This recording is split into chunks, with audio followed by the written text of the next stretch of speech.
l'occasion de la sortie du film FNAF 2 le 3 décembre, je me suis dit que j'allais sortir une vidéo sur FNAF qui n'a presque jamais encore été faite, comme l'histoire de William Afton, alias The Purple Guy. Mais avant que la vidéo commence, like la vidéo, abonne-toi à la chaîne pour passer dans la liste des derniers abonnés qui s'affiche à l'écran, et rejoins notre serveur Discord, lien en description parce qu'il y a un rôle élite disponible jusqu'aux 100 membres avec plein d'avantages et bonnes vidéos.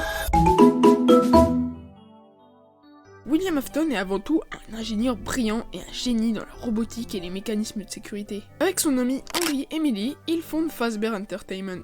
Henry est le rêveur, le créatif, et William est l'ingénieur, celui qui donne vie aux animatroniques. Mais derrière cette façade de businessman père de famille, William cache un vide. Une obsession malsaine, un besoin de tout contrôler, de dominer et de tuer. Et quand les enfants arrivent dans les restaurants de Fazbear Entertainment et que les animatroniques deviennent des stars, Afton trouve sa première opportunité.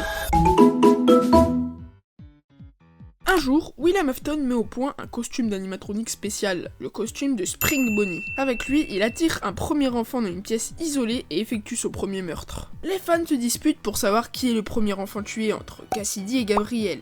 Mais peu importe l'identité exacte, ce meurtre va déclencher quelque chose d'inattendu. L'âme de l'enfant reste liée à un animatronique, une présence, un fantôme. Mais Afton ne s'arrête pas, au contraire, il recommence encore 5 fois. William Afton attire 5 enfants dans l'arrière-salle, un par un. Chacun d'entre eux sera lié à un animatronics. C'est comme ça que sont nés Freddy, Bonnie, Chica, Foxy et Golden Freddy. Le restaurant dans lequel il a tué tous ses enfants ferme après un scandale, mais Afton disparaît. Et les familles des victimes n'ont aucune preuve comme quoi William Afton aurait tué leurs enfants. Les animatroniques, eux, ne sont pas tout à fait vivants, ils errent la nuit, guidés par leur vengeance, leur envie de tuer William Afton. Mais la cruauté d'Afton ne se limite pas aux enfants des autres, elle touche aussi à ses propres enfants. Elizabeth Afton. Attirée par l'animatronique Circus Baby, conçu pour tuer, Elizabeth Afton se fait capturer et absorber par Circus Baby. Elle est morte mais Afton est indifférent face à ça. Evan Afton.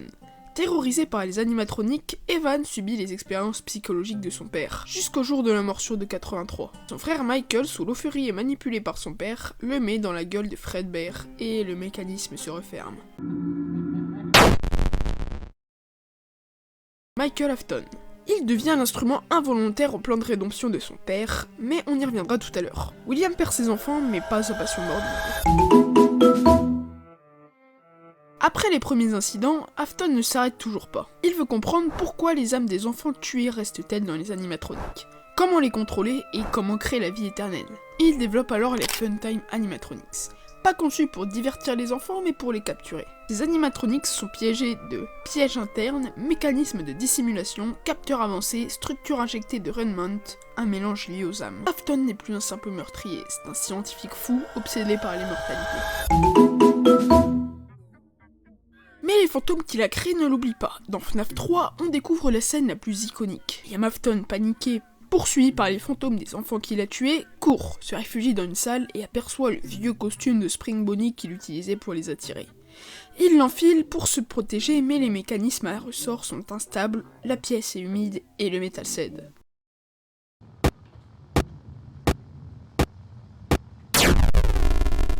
William Afton meurt piégé dans son propre animatronique. C'est la naissance de Springtrap.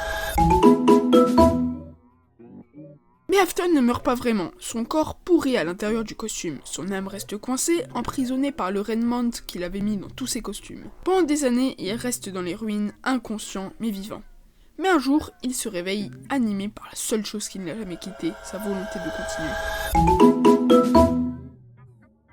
Dans Freddy Fazbear Pizzeria Simulator, son ancien bras droit Henry Emily l'attire volontairement dans un piège. Une pizzeria conçue pour brûler, pour éliminer chaque âme perdue, et pour mettre fin aux expériences d'Afton. Springtrap arrive et les animatroniques possédés aussi. Et dans un incendie meurtrier, Henry prononce ses derniers mots, et met fin au cycle. Afton meurt, cette fois-ci pour de vrai. Ou du moins, c'est ce qu'on croyait. Car Afton revient sous une autre forme, Glitchtrap. Une copie numérique de sa conscience bloquée dans un jeu VR. L'essence même d'Afton a survécu. La question que l'on doit se poser n'est donc pas qui est William Afton, mais plutôt comment l'arrêter s'il existe désormais partout. Avant de quitter la vidéo, n'oubliez pas de laisser un commentaire sur la vidéo parce que je réponds à chaque commentaire et à samedi pour une prochaine vidéo.